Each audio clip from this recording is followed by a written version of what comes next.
Hello, everyone. Hope you are well on a Saturday. Before I get into topic here, real quick, people have been commenting, trashing on my globe up here. The globe, I can't point to it. The globe is cool. It's retro. I bought it at an antique store. It reminds me of my childhood. I'm not sure exactly how old it is, but it's got to be at least 80s or further back because instead of Russia on there, it says Soviet Union. Yeah, which is pretty dang cool. It's cool. It's a cool globe, all right? Okay, if you're not prepping now or have been, it's not too late. Go ahead and do it. Go start at least. It's better than nothing. But if you're not preparing, I don't know, these days, I don't know what can convince you. I don't think you ever will. With all that is happening, especially with all of the social media, pictures, videos from all over the country about what the store shelves look like in grocery stores. Okay. Real quick though, before I get to that, I got to talk about these train robberies, man. I mean, it's like the Wild West has returned in the West. This being California, Los Angeles County specifically. And I know some of you guys live out that way. So maybe you can shed more light on this as well. But from what I'm reading, I don't know if y'all saw the story. I'm going to link this one. It has some pictures and actually has a video of what this looks like. But people are robbing trains, Union Pacific, as they're moving. I mean, I guess when they're slowing down through Los Angeles County, people are climbing on these things with bolt cutters, opening them up, these cars, and just grabbing crap. I mean, I could use a stronger word there, but I'm not. They're stealing stuff, everything from medical equipment, designer handbags, luggage, throw pillows, airline parts, children's artwork, even a new wine fridge. FedEx packages, UPS packages, mail, just all over the place. It looks like third world out there. Just see these pictures. They've been stolen off Union Pacific trains and discarded along the tracks. You should see the trash along the tracks. Seriously, y'all, it looks third world, worse than third world. It looks awful. This is LA County. This is what you get when you're soft on crime, okay? No consequences. They have no consequences for crime. I mean, they're arrested. They were interviewing a police officer, and he's like, they're laughing at us because they know they're going to get out in 24 hours. We may detain them, but they're out, and they're back on the street. They've got, the DA there has a no cash bail policy. Seriously. That's like free-for-all. I mean, be on your guard out there. I mean, if they're not careful, well, they're going to have a without rule of law situation out there. The Wild West. Soft on crime. I mean, I had to mention that. I'm going to link this one, like I said. Speaking of just lack of civility, I got to mention this. I'm driving home yesterday. I'm in Georgia, semi-rural Georgia. And pulling in my neighborhood, you have to, our neighborhood's off a state road, fairly well traveled. I mean, but it's not huge. It's not a huge thoroughfare. But speed limit's 55, and I have to start slowing down to be able to pull in my freaking neighborhood without having to go in on two wheels. All right, and there's a little turn lane. It's not very long, but when I have to slow down to get in the turn lane, people ride up the back. They ride up and ride the bumper. Yesterday, coming home from an errand, all over me. And, I'm not going to pull in here at 55. I can't do that. So I'm slowing down to get on my bumper and then lay on the horn as they're going by. I mean, really? Really? I mean, okay. All right, then. Go on. Now, the dog of 10 years ago would have laid on the horn in return and probably done some other things. But no, not worth it. Not worth it, especially when I'm about to turn into my neighborhood where I live. Okay, I don't want a lunatic knowing where I live or even knowing the neighborhood I'm in. Anyway, I digress. I know.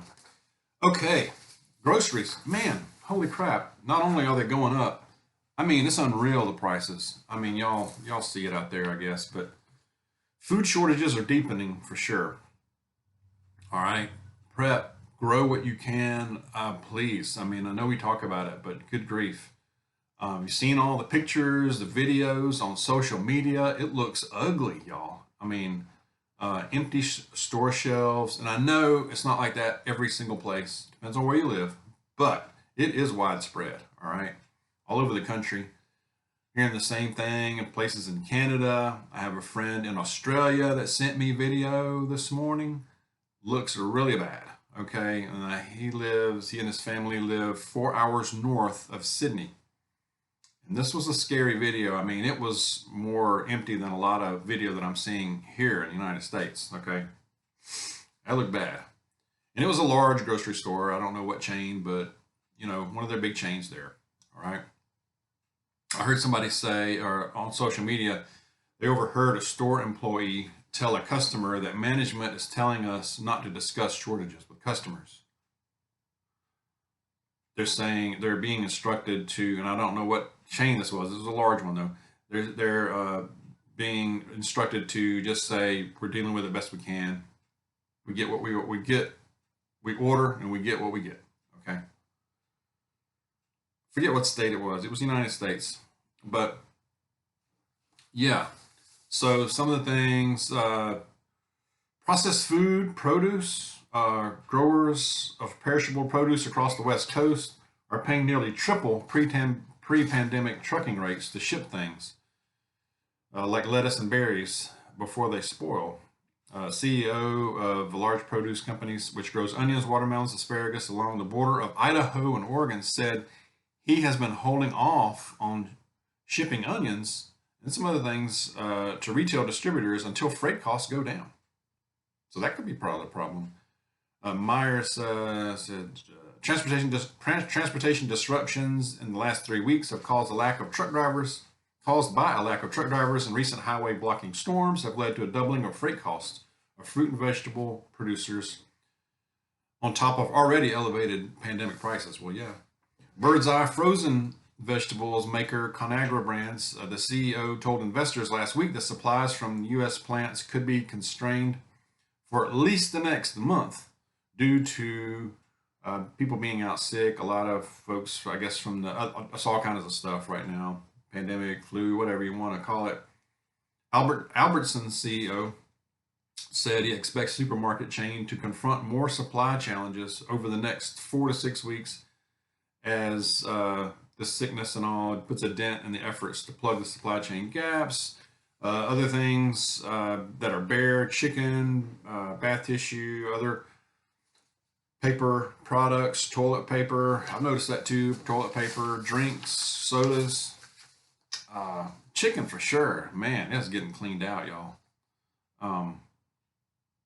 Depending on where you are with beef, I've heard both. I've heard some are stocked okay. I've heard it's really bare in a lot of places. Canned food's getting a little bare in a lot of places. But some of those pictures and videos I'm seeing are crazy right now, y'all.